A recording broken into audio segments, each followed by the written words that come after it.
Hello everyone. आज आपण बोलूया की कुरेशी समाज यांनी एक निर्णय घेतलेला आहे की गाय, बैल आणि म्हैस यांची खरेदी आणि विक्री पूर्णपणे बंद करू. तसेच म्हशीची जी कत्तल महाराष्ट्रामध्ये लीगल आहे तीसुद्धा पूर्णपणे बंद करू. आता कुरेशी समाजाचा हा निर्णय घेण्यामागचा कारण काय, आज आपण ते जाणून घेऊया.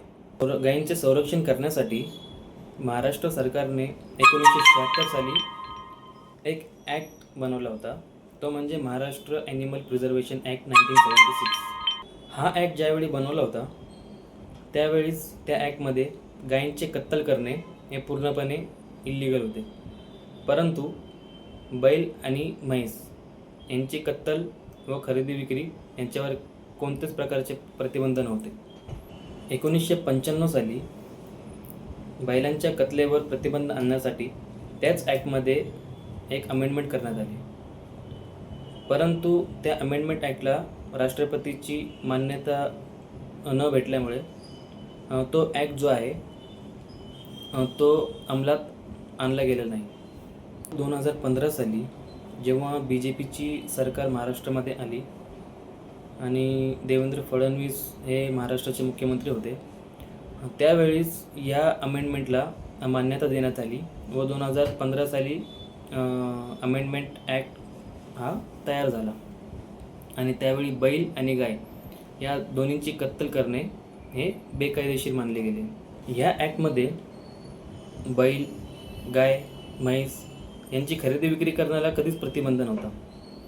परंतु त्यांच्या कत्तलीसाठी खरेदी विक्री करणे व त्यांची कत्तल करणे हे बेकायदेशीर होते. आजही आपण गाई, बैल, म्हैस यांची खरेदी विक्री करू शकतो आणि म्हैस यांची कत्तल करू शकतो. हे आपल्या कायद्यांनी आपल्याला ते राईट दिलेले आहे. महाराष्ट्रामध्ये म्हशीची कत्तल करून स्लॉटर हाऊसमध्ये कत्तल करून त्यांचं मांस विकण्यावर कधी प्रतिबंध नव्हता व आजही नाही. कुरेशी समाज तेच करत आहे. ते कायद्याविरुद्ध कोणताच धंदा करत नाही आहे.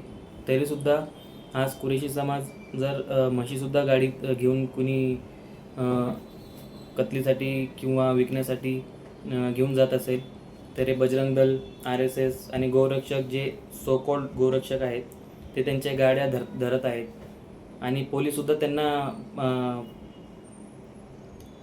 खाटीक समाजाला प्रोटेक्शन देण्याऐवजी जे गौरक्षक आहेत त्यांना प्रोटेक्शन देऊ लागले. तर पोलिसांचं काम आहे की त्याचं इन्व्हेस्टिगेशन करणं, सगळे कागद वगैरे चेक करणं आणि सगळे कागद वगैरे असले तर ती गाडी सोडून देणं. परंतु इथे पोलीस प्रशासन काय करत आहे? पोलीस प्रशासन दबावामध्ये येऊन खाटीक समाजाच्या लोकांवरच FIR दाखल करत आहे.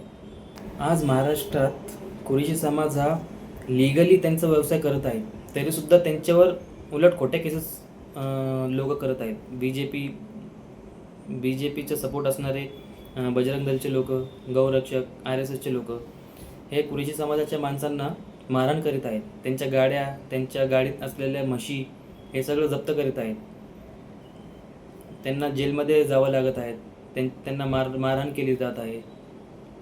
यामुळे खाटीक समाज जे आहे ते अत्यंत हालाकीच्या परिस्थितीत सध्या आहे. त्यांना अनेक प्रकारच्या अडचणींना सामोरं जावं लागत आहे आणि या कारणामुळे त्यांचा आर्थिक, मानसिक व शारीरिक छळ होत आहे.